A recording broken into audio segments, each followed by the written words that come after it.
በጣም ከፍተኛ የባለሙያ እጥረት አለ። ከፍተኛ ለምሳሌ ሴራሚክ የሚያጥር የሴራሚክ ስፔሻሊስት የዌልዲንግ ስፔሻሊስት የለም። ዌልዲንግ አብዛኛው ትክክል አይደለም የተሰራ ያለው ነገር ራሱን የቻለ ሳይንስ አለው። አፕሊኬሽኑ የሚጠቀሙበት ኬሚካል የምስኛውን ብዙ ስቲሎችን መጠቀም አለብን ለማደግ። የቡና ስልጠና ብዙ ጊዜ በጣም ውድ ናቸው። ያው ለስልጠናው የሚወጣው ወጪ የባለሙያውም ክፍያ ግብአቶቹም ውድ ነገሮች ስለሆኑ በዛ ምክንያት ነው ፕሬዝዳንት ዶናልድ ትራምፕ በወሰዱት እርምጃ ምክንያት የአሜሪካ የጦር አውሮፕላኖችና ሚሳኤሎች በኢራን ግዛት ውስጥ ከ90 በላይ የሚሆኑ ስልታዊ ወታደራዊ ኢላማዎችን መምታታቸውን የአሜሪካ ማዕከላዊ እዝ በይፋ አስታውቋል። ሰላም ጤና ይስጥልን ውድ ተመልካቾቻችን እንዴት አምሽታችኋል? ከሀገሬ ቴሌቪዥን የሰዓቱን መረጃዎች ይዘን ቀርበናል። ሙሴ ከበደ ነኝ። እስከ ፍጻሜው አብራችሁን ቆዩም። በቀዳሚነት ወደ ተመለከትነው ርዕሰ ጉዳይ ስናልፍ በኢትዮጵያ የግንባታ ዘርፍ በተለይም በማጠናቀቂያ ስራዎች ላይ ከፍተኛ የሰለጠኑ ባለሙያዎችና የምርት አማራጮች እጥረት መኖሩ ተገልጿል። ይህንን ክፍተት በመጠኑ ይቀርፋል የተባለ የጣሊያን ዘመናዊ አኗኗር 2026 አውደ ርዕይ የተካሄደ ሲሆን በዚህም በርካታ የጣሊያን ድርጅቶችና ባለሙያዎች በግንባታ ግብአቶች፣ ህንፃ ማጠናቀቅና ከተማ ልማት ዘርፎች ላይ የልምድ ልውውጥ አካሂደዋል። ተጨማሪ አለን። በኢትዮጵያና ጣሊያን መካከል ያለውን የቆየ ዲፕሎማሲ ግንኙነት ወደ ላቀ የንግድ ትስስር ለማሳደግ የሚያግዝ አውደ ርዕይ የተካሄደ ሲሆን በርካታ የጣሊያን የግንባታ ዘርፍ ኩባንያዎችም የልምድ ልውውጥ አካሂደዋል። የጣሊያን ንግድ ኤጀንሲ ዳይሬክተር ክላውዲዮ ፓስኮሎቺ ከ150 በላይ የጣሊያን ድርጅቶች በኢትዮጵያ በንግድና ኢንቨስትመንት እንቅስቃሴ ላይ መሳተፋቸውን ገልጸው ሀገራቱ በቀጣይም የንግድ ግንኙነታቸውን ማሳደግ እንደሚገባቸው አንስተዋል። የግንባታ ዘርፍ የጣሊያን ግዙፍ ኩባንያዎች ምርትና አገልግሎታቸውን ይዘው በመግባት በንቃት መሳተፍ የሚችሉበት ሰፊ ዕድል የያዘ ዘርፍ እንደሆነ ጠቁሟል። የግንባታ ዘርፍ በኢትዮጵያ በተለይም በአዲስ አበባ ትልቅ ሚናን እየተጫወተ ይገኛል። በመዲናው አዳዲስ ግንባታዎችንና የስነ ምህዳር ማስዋብ ስራዎችን እየተመለከትን ነው። በሚቀጥሉት ወራት የሚደረጉ ትልልቅ ዓለም አቀፍ ሁነቶችን ታሳቢ ያደረጉ ግዙፍ ፕሮጀክቶች እየተገነቡ ነው። በዚህ እድገት ውስጥ የራሳችንን አስተዋጽኦ ማበርከት እንፈልጋለን። ስለዚህ የጉባኤው ዋና ዓላማ እርስ በርስ ለመማማርና በጋራ ለመስራት የምንችልባቸው መንገዶችን ለመፈለግ ነው። እንዲሁም በግንባታ ዘርፍ በጋራ የቢዝነስ እድሎችን ለመፍጠር ያለመ ነው።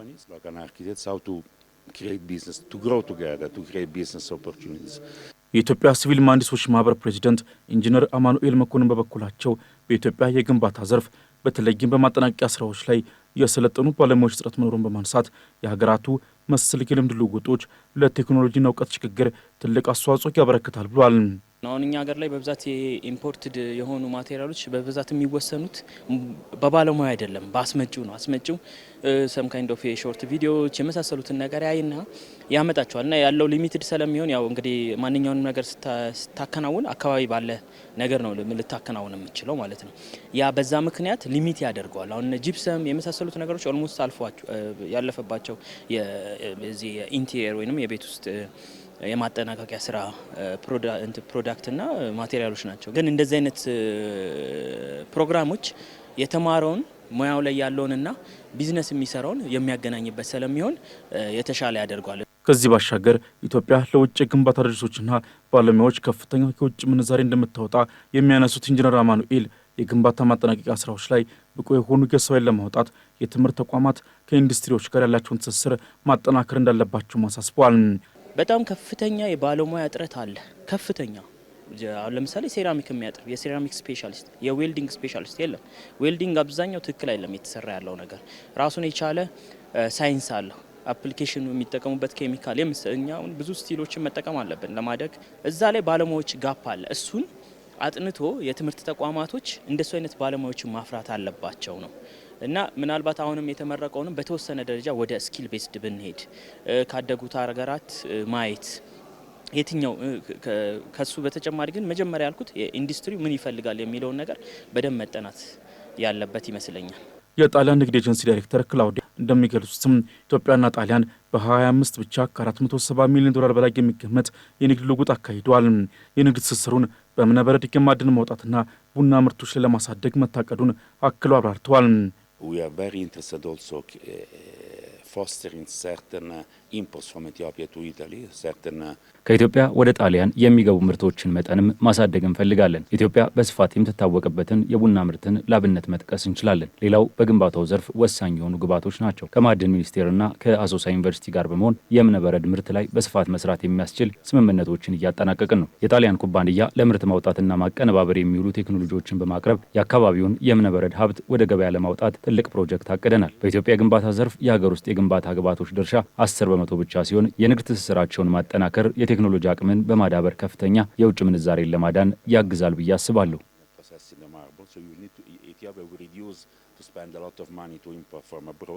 ጣሊያን ኢትዮጵያን ጨምሮ ከአፍሪካ ሀገራት ጋር በትምህርት፣ በውሃ፣ በትራንስፖርትና ሌሎችም ዘርፎች ላይ በጋራ ለመስራት የሚያስችላትን የማታየ ትብብር ፕሮግራም እየተገበረች መሆኑ ይታወቃል። የኢትዮጵያን የቡና ኢንዱስትሪ እምቅ አቅም በአግባቡ ለመጠቀምና ዘርፉን በዓለም አቀፍ ደረጃ ተወዳዳሪ ለማድረግ በስልጠናዎች ላይ ጥብቅ የስርዓተ ትምህርትና የተቋማት ቁጥጥር ሊደረግ እንደሚገባ ተመላክቷል። ክፍተቶቹን በመፍታት ማሰልጠኛዎችን ማስፋፋት ከተቻለ ሀገሪቱ ከጥሬ ቡና አቅራቢነት ባለፈ ዓለም አቀፍ ብቃት ያላቸውን የቡና ባለሙያዎችን ማፍራት እንደምትችልም ተገልጿል። ኃይለ ገብርኤል ታደሰ ተጨማሪ አለው።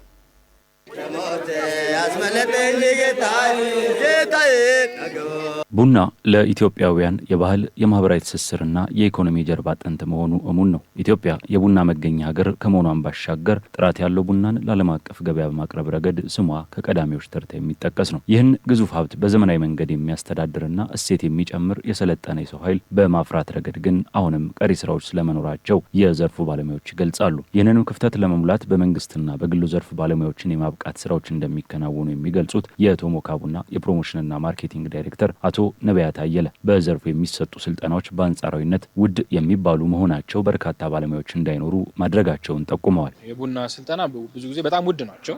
ያው ለስልጠናው የሚወጣው ወጪ፣ የባለሙያውም ክፍያ፣ ግብአቶቹም ውድ ነገሮች ስለሆኑ በዛ ምክንያት ነው። እኛ ግን አሁን ባለው ሁኔታ ለጊዜው እንግዲህ ከቲቪቲው ጋር ከፌዴሪ ቴክኒካል ቮኬሽናል ኢንስቲትዩት ጋር በመሆን ይህንን ስልጠና በነፃ ነው እየሰጠን ያለ ነው። እንደውም የኪስ ገንዘብ እየከፈልን ነው እያሰለጠንን ያለ ነው እና ያ ምንድነው ከ1 ዓመት እስከ 2 ዓመት የስራ ጋራንቲ እነዚህ ሰልጥነው እኛ ጋር ቀጥረናቸው ስራ እስከ ማግኘት ድረስ ጋራንትድ የሆኑበት ነው። በቡና ዘርፍ ላይ በባለሙያነት እየሰሩ የሚገኙት ታጁር ታምራየው በኩላቸው በእነዚህ የስልጠና ሂደቶች ላይ መንግስት ቁጥጥር ማድረግ እንደሚገባው ይገልጻሉ። አክለውም በስርዓተ ትምህርት ዝግጅትና በተቋማት የደረጃ ቁጥጥር ላይ ከባለሙያዎች ጋር በትብብር መስራት እንደሚገባም አሳስበዋል። መንግስት ተቋማት ይህንን ጉዳይ የሚመለከታቸው የስልጠና ማዕከሎቹ ሲገነቡ ወይም የትምህርት አሰጣጥ የስልጠናው የትምህርት አሰጣጥ ሞጁሎቹ ሲዘጋጁ ትምህርት የሚሰጥባቸው ሞጁሎች ሲዘጋጁ እነሱን የመፈተሽ የመመርመር ተገቢ የሆነ የምላሽ የመስጠት ኃላፊነቱ ከመንግስት አካል ነው። ቢኮዝ ኢንዱስትሪው ላይ ማንም ተነስቶ እንደፈለገ ትሬኒንግ ሴንተርን መክፈት አይችልም፣ መሆንም የለበትም። እንደፈለገ ኢንዱስትሪው ላይም ደግሞ መግባት የለበትም። ሶ የመንግስት ተቋማት እነዚህን ወይም የሚመለከታቸው የመንግስት ተቋማት የነዚህን የሞጁልና የካሪኩለም አፈጻጸም ላይ እነዚህን ነገሮች በጥልቀትና ብቁ ባለሙያ የሆነ ሰው እዛ ላይ ኢንቮልቭ አድርጎ ላይክ ኢንዱስትሪውን የሚያውቅ ሰው ስለዚህ የሞጁልና የካሪኩለም አወጣጥና አሰጣጥ ላይ ከመንግስት አካል ጋር በቅርብ አብሮ ቢሰራ። የቡና ኢንዱስትሪው እጅግ ሰፊና ብዙ ያልተሰሩ ስራዎች ያሉበት መሆኑን የሚገልጹት የቶሞካ ቡና የፕሮሞሽንና ማርኬቲንግ ዳይሬክተር አቶ ነቢያት አየለ አሁንም በርካታ የሰለጠኑ ባለሙያዎችን የሚፈልግ መሆኑን አስምረውበታል። ኢንዱስትሪው ኢን ጀነራል ገና ያልተነካ ኢንዱስትሪ ነው። ራሱ ኢንዱስትሪው የቡና ኢንዱስትሪ አልተነካም ማለት የሚቻል ነው። በተለያዩ የራሱ ተግዳሮቶች አሉት። እንደዚህ ያልተስፋፋበት የራሱ ምክንያቶች አሉት። ግን እየተሰራበት ያለና ገና ሰፊ ኢንዱስትሪ ነው። እንግዲህ የሰው ኃይል በቂ አለ ብለን አናምንም። እነዛን የሰው ኃይሎች ግን ከተለያዩ ቦታዎች እያወጣን እያበቃን ያንን ክፍተት እንሞላለን ማለት ነው። የኢትዮጵያ የቡና ኢንዱስትሪ ገና ያልተነካና ሰፊ እምቅ አቅም ያለው መሆኑን ባለሙያዎች ይስማሙበታል። የማሰልጠኛ ተቋማት መስፋፋታቸው ወጣቶች ከስራ አጥነት ከመታደግ ባለፈ የሀገሪቱን የቡና ኢንዱስትሪ በዓለም አቀፍ ደረጃ ተወዳዳሪ አድርገዋል። እየተሰሩ ያሉ ጅምሮች ተጠናክረው የሚቀጥሉ ከሆነ ኢትዮጵያ ጥሬ ቡናን ወደ ዓለም አቀፍ ገበያ ከማቅረብ አልፋ በዓለም አቀፍ ደረጃ ተወዳዳሪ የሆኑና ብቁ የቡና ባለሙያዎችን ማፍራት የምትችልበት አቅም እንዳላትም ተመላክቷል። በመካከለኛው ምስራቅ ቀጠና አሜሪካ ከ90 በላይ በሚሆኑ የኢራን ወታደራዊ መሰረተ ልማቶች ላይ ጥቃት መፈጸሟን አስታውቃለች። ኢራን ደግሞ በምላሹ በባህረ ሰላጤው በሚገኙ የአሜሪካ የጦር ሰፈሮችና የአየር መከላከያ ስርዓት ላይ ጥቃት መፈጸሟ ተሰምቷል። ደምሰው ሽፈራው በመካከለኛው ምስራቅ ታይቶ የነበረው የሰላም ተስፋ ዳግም ወደ መጠነ ሰፊ ጦርነት እየተለወጠ ይገኛል። የአሜሪካ በትላንትናው ምሽት የፈጸመችው መጠነ ሰፊ የአየር ድብደባ የኢራንን ወታደራዊ የጀርባ አጥንት ለመስበር የታለመ ስልታዊ እርምጃ ነበር። ፕሬዝዳንት ዶናልድ ትራምፕ በወሰዱት እርምጃ ምክንያት የአሜሪካ የጦር አውሮፕላኖችና ሚሳኤሎች በኢራን ግዛት ውስጥ ከ90 በላይ የሚሆኑ ስልታዊ ወታደራዊ ኢላማዎችን መምታታቸውን የአሜሪካ ማዕከላዊ እዝ በይፋ አስታውቋል። ይህ ጥቃት በስፋቱም ሆነ በጥልቀቱ ከመጀመሪያው ምሽት ጥቃት እጅግ የላቀና የተቀናጀ እንደነበረ አልጀዚራ ዘግቧል። በጥቃቱ በዋናነት የተመቱት የኢራን የባህር ኃይል መሠረተ ልማቶች፣ የራዳር ስርዓቶች፣ የሚሳኤል እና የድሮን ማከማቻ ጣቢያዎች እንዲሁም የባህር ጠረፍ ቁጥጥር ማዕከላት ናቸው። አሜሪካ ይህንን ጥቃት የፈጸመችው ኢራን በሆርሙዝ የመተላለፊያ መስመር ላይ በንግድ መርከቦች ላይ ጥቃት ፈጽማለች በሚል መነሻ ቢሆንም የጥቃቱ መጠነ ሰፊነት ግን ከቀላል የአጸፋ እርምጃ በላይ መሆኑን ያሳብቃል። በምዕራብ ኢራን በኩል የሚገኙ ከተሞች በተለይም አህፋዝን በመሳሰሉት አካባቢዎች የደረሰው ድብደባ የሰው ሕይወት መጥፋትንና ከፍተኛ የንብረት ውድመትን አስከትሏል። የኢራን መንግስት የዜና ምንጮች እንደዘገቡት ከሆነ የጥቃቱ ኢላማዎች ወታደራዊ ተቋማት ብቻ ሳይሆኑ የሀገሪቱን የኢኮኖሚ እንቅስቃሴ ሊያሽመደምዱ የሚችሉ እንደ ባቡር መስመሮች ያሉ መሠረተ ልማቶችንም ስለማካተቱ መህር ኒውስ አስነብቧል። በቴህራንና በመሽሃድ መካከል ያለውን የባቡር ትራንስፖርት የሚያገናኘው መስመር መመታቱ የኢራን ወታደራዊ ሎጂስቲክስና የህዝብ እንቅስቃሴ በእጅጉ እንዲስተጓጎል አድርጓል። አሜሪካ በኢራን የባህር ጠረፍ ላይ የፈጸመችው ጥቃት የኢራንን የባህር ኃይል አቅም ሽባ ለማድረግ የታለመ ሲሆን ይህም በዓለም አቀፍ የውሃ መስመሮች ላይ ኢራን ያላትን ተጽዕኖ ለመቀነስ ያለመ ነው። ይሁን እንጂ የኢራን ምላሽ ከተጠበቀው በላይ ሆኗል። ቴህራን ለአሜሪካ ጥቃት የሰጠችው ምላሽ ፈጣንና እጅግ አደገኛ ነበር።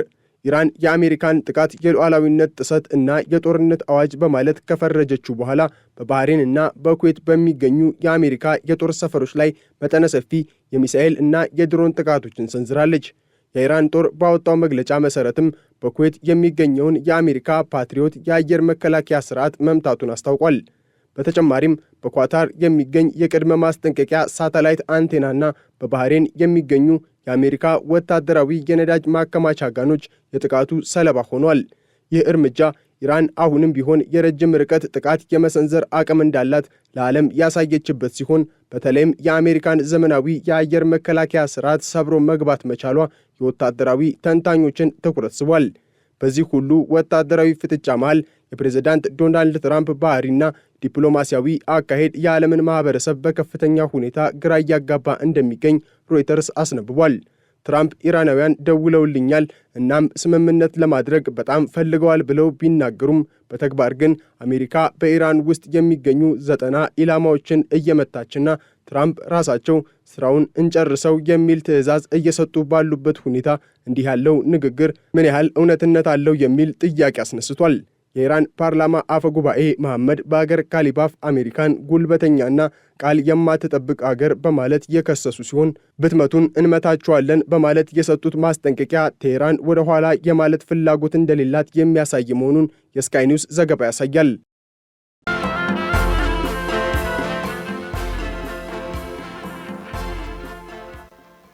በተከታይነት ወደ አጫጭር መረጃዎቻችን አለፍን።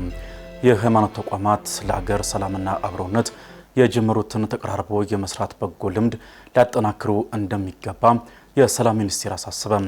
ሚኒስቴሩ ከሃይማኖት ተቋማት መሪዎችና ተወካዮች ጋር ውይይት ያደረገ ሲሆን ውይይቱ የሃይማኖት አባቶች በስነ ምግባር የታነጸ ትውልድ በመቅረጽ ረገድ የጎላ ድርሻ እንዲወጡና የሕዝቦችን ሰላምና አብሮነት እንዲያጎለብቱ ለማስቻል ያለመ መሆኑን ገልጿል። መንግስት የሃይማኖት በዓላት በሰላም ተከብረው እንዲጠናቀቁ በትኩረት እየሰራ እንደሚገኝ የገለጹት በሚኒስቴሩ የሰላም ግንባታና ብሔራዊ መግባባት ዘርፍ ሚኒስትር ዴኤታ ዶክተር ከይረዲን ተዘራ በቀጣይ በየዓመቱ የሚከበሩ በዓላት ከሌሎች ሀገራዊ ኩነቶች ጋር ሳይደራረቡ በሰላም እንዲከናወኑ ተቀራርቦ መስራት ተገቢ መሆኑን አስገንዝቧል።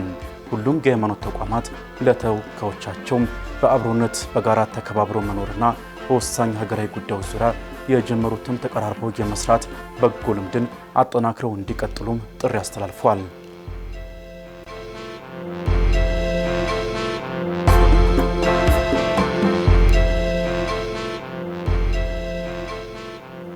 ጤና ሚኒስቴርና የኢትዮጵያ አርቲፊሻል ኢንተለጀንስ ኢንስቲትዩት በጋራ ለመስራት የሚያስችል የመግባቢያ ስምምነት ተፈራርመዋል። የመግባቢያ ስምምነቱ የተረጋገጡ የአርቲፊሻል ኢንተለጀንስ ቴክኖሎጂዎችን በጤናው ዘርፍ ተግባራዊ ለማድረግ የሚያስችል ነው ተብሏል። በተጨማሪም የመረጃ ደህንነትና አስተዳደርን ለማጠናከር፣ የህብረተሰብ ጤና ስርዓትን ለማሻሻል፣ የባለሙያዎችን አቅም ለማጎልበት፣ ምርምርና ፈጠራን ለማበረታታት እንዲሁም አዳዲስ ጀማሪ ተቋማትን ለመደገፍ የሚያስችል የትብብር ማዕቀፍ መሆኑ ታውቋል። ወረርሽኞችን ቀድሞ ለመተንበይ፣ የርቀት ሕክምናን ለማስፋፋትና በጤናው ዘርፍ ዲጂታል ፈጠራን ለማፋጠን መሰረት የሚጥል ስለመሆኑ ተነግሯል። ስምምነቱ በጤናው ዘርፍ አዲስ ምዕራፍ የሚከፍትና ቀደም ሲል የነበረውን ትብብር የሚያጠናክር መሆኑ የተነገረ ሲሆን አርቲፊሻል ኢንተለጀንስ የሰው ልጅን ሙሉ በሙሉ የሚተካ ባይሆንም የጤና አገልግሎትን በትክክለኛነትና በፍጥነት በማሻሻል ጥራት ያለውን አገልግሎት ለሁሉም ተደራሽ ለማድረግ ጉልህ ሚና እንደሚኖርም ተገልጿል።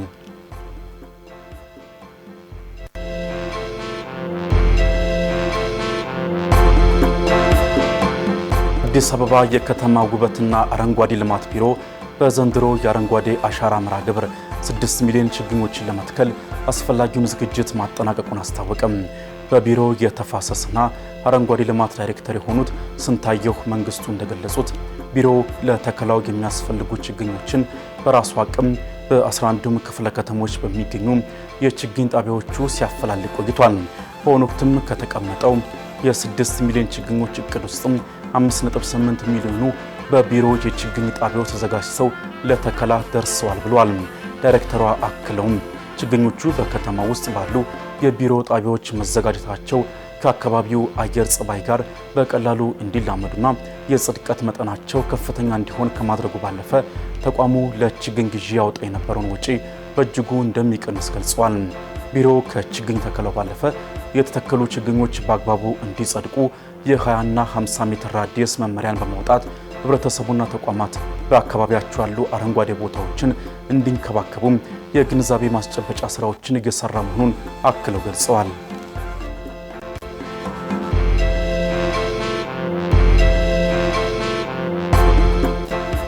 ካንሰር በየቀኑ ከ26000 በላይ ሰዎችን ህይወት እየቀጠፈ መሆኑን የዓለም ጤና ድርጅት ባወጣው አዲስ ሪፖርት ገለጸ። በሽታው በተለይም ከሳራ በታች በሚገኙ የአፍሪካ ሀገራት ያሉ የካንሰር ተጠቂዎች የመዳን ዕድል ከፍተኛ ቢሆንም ቀደም ብሎ የመመርመርና የሕክምና ተደራሽነት ውስን በመሆኑ ሁኔታው እጅግ አሳሳቢ ነው ብሏል። እንደ ድርጅቱ ሪፖርት ባደጉ ሀገራት የጡት ካንሰር የተገኘባቸው ሴቶች የመዳን ዕድል ከ90 በመቶ በላይ ሲሆን በዝቅተኛ ገቢ ባላቸው ሀገራት ግን ከ40 በመቶ በታች መሆኑን ገልጿል። በየዓመቱ ወደ 20.6 ሚሊዮን የሚጠጉ አዳዲስ የካንሰር ታማሚዎች እንደሚመዘገቡ ያመላከተው የዓለም ጤና ድርጅት አፋጣኝ እርምጃ ካልተወሰደም በ2050 ዓመታዊው የካንሰር ተጠቂዎች ቁጥር ወደ 35 ሚሊዮን ሊያድግ እንደሚችል ድርጅቱ አስጠንቅቋል። የየሀገራት መንግስታትም የመከላከያ ስልቶችን በማጠናከርና ሕክምናን ተደራሽ በማድረግ በካንሰር ሕክምና ያለውን ዓለም አቀፍ ልዩነት ሊቀንሱ ይገባል ሲል ማሳሰቡን አፍሪካ ኒውስ በዘገባው አጋርቷል። በመጨረሻም አሜሪካ እንደ አውሮፓውያን አቆጣጠር ከ1979 ጀምራ ሶሪያን በሽብርተኝነት ስም ዝርዝር አካታ የነበረውን ማዕቀብ አነሳች። የአሜሪካው ፕሬዝዳንት ዶናልድ ትራምፕ ሀገራቸው ሶሪያ ሽብርተኛ ቡድኖችን ትደግፋለች በሚል ተጥሎባት የቆየው ማዕቀብ ማንሳቷን ተናግሯል። ፕሬዝዳንት ትራምፕ በቱርክ አንካራ ከሶሪያው ፕሬዝዳንት አህመድ አልሻራ ጋር ተገናኝተው ከተወያዩ በኋላ ይህን እርምጃ መውሰዳቸው የተገለጸ ሲሆን ትራምፕ በወቅቱም ሶሪያ በአልሻራ አመራር ስር የተረጋጋች እንደሆነችና ሀገሪቱ በእድገት ጎዳና ላይ እንዳለች ገልጸዋል። የአሜሪካው የውጭ ጉዳይ ሚኒስትር ማርኮ ሩቢዮ በሰጡት መግለጫም ፕሬዝዳንት ትራምፕ ሶሪያ ከዚህ ዝርዝር እንድትሰረዝ ለኮንግረስ ማሳወቃቸውን ገልጸዋል። አሜሪካ ሶሪያን ከዚህ ዝርዝር ማውጣቷም በሶሪያ ላይ ጣሉባትን ዓለም አቀፍ የንግድና የኢንቨስትመንት ማዕቀቦች የሚነሱላት ይሆናል። በተጨማሪም ሀገሪቱን መልሶ በመገንባት ሂደት ላይ አሜሪካ የምታግዝ ይሆናል ሲል ሮይተርስ በዘገባው አስፍሯል።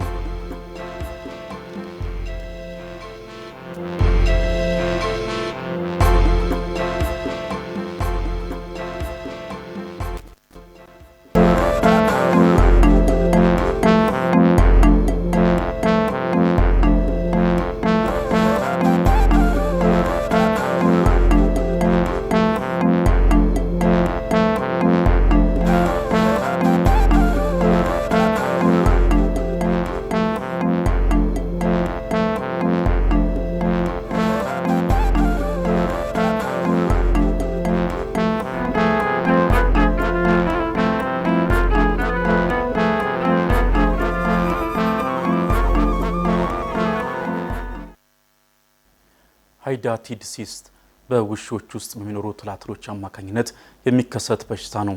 በተለያዩ አጋጣሚዎችም በምግብ አሊያም በውሃ ውስጥ እነዚህን ትላትሎች የተመገበ ሰው ለጉበት በሽታ ሊጋለጥ እንደሚችል የሕክምና ባለሙያዎች ይገልጻሉ።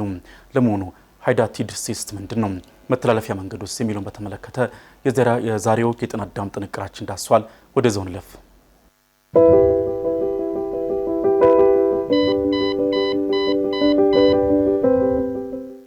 ሰላም። በቤታችሁ ውስጥ ውሻ ያላችሁ ሰዎች ከውሻ የሚተላለፍና ለጉበት ህመም ሊዳርግ ስለሚችል እንዲሁም ቀዶ ሕክምና ስለሚያስፈልገው ብሎም ሞትን ሊያስከትል ስለሚችለው አደገኛ ስለሆነው ሃይዳቲድ ሲስት እነግራችኋለሁ። ዶክተር ቢኒያም ነኝ፣ አብራችሁን ቆዩ። ሃይዳቲድ ሲስት በውሻ ውስጥ በሚኖር ትላትል አማካኝነት የሚከሰት በሽታ ነው። ውሾች የተዋሲያኑን እንቁላሎች ባንጀታቸው ውስጥ ይሸከሙታል። እነዚህ እንቁላሎች ውሾች ሲጸዳዱ ከሰገራቸው ጋር ተቀላቅለው ይወጣሉ። ታዲያ ሰዎች በአጋጣሚ እንቁላሎቹን ከምግብ ጋር ወይንም ከውሃ ጋር ተቀላቅለው ሲመገቡ የሚተላለፍ ሲሆን እንደ ጉበት ወይንም ሳምባ ወደ መሳሰሉ የሰውነታችን ክፍሎች ይጓዛሉ። በመቀጠልም ሃይዳቲድ ሲስት ተብለው የሚጠሩ ፈሳሽ የተሞሉ ከረጢቶችን ይፈጥራሉ። እነዚህ ፈሳሽ የተሞሉ ከረጢቶች በዝግታ ያድጋሉ። ምልክቶች ለመታየት ወራት ወይንም ዓመታት ሊፈጅ ይችላል። እንዲሁም እንደ መጠኑና እንደተከሰተበት ቦታ ይለያያል። ለምሳሌ እነዚህ ከረጢቶች በጉበት ውስጥ ከሆነ የተከሰቱት በቀኝ በላይኛው የሆድ አካባቢ ላይ ህመም ወይንም እብጠት መኖር፣ አይን ቢጫ መሆን፣ ድካም ዋነኞቹ ምልክቶቹ ናቸው። ሳምባ ላይ ከተከሰተ ደግሞ ማሳል፣ የደረት ህመም፣ ትንፋሽ ማጠር ይጠቀሳሉ። አልፎ አልፎ እነዚህ ፈሳሽ የተሞሉ ከረጢቶች ሊፈነዱና ለሞት ሊዳረጉ ይችላሉ። ታዲያ የሃይዳቲድ በሽታን እንዴት መከላከል ይቻላል? አንደኛ፣ እንስሳትን ከያዙ ወይንም ከነኩ በኋላ እጅን በደንብ በሳሙናና በውሃ መታጠብ። ሁለተኛ፣ ውሾችን በየጊዜው የትላትል መድኃኒት መስጠት። ሶስተኛ፣ ውሃን ከመጠጣቱ በፊት ውሃን ማፍላትና ማከም። ሃይዳቲድ ሲስት በቀላሉ መከላከል የሚቻል በሽታ ነው። ሆኖም ሲስቱ አንዴ ካደገ በኋላ ለማስወገድ ቀዶ ጥገና ያስፈልጋል። በመሆኑም ከላይ የተነጋገርናቸውን ምልክቶች ካስተዋሉ ወደ ሕክምና ተቋም መሄድ ይኖርቦታል። ሰላም።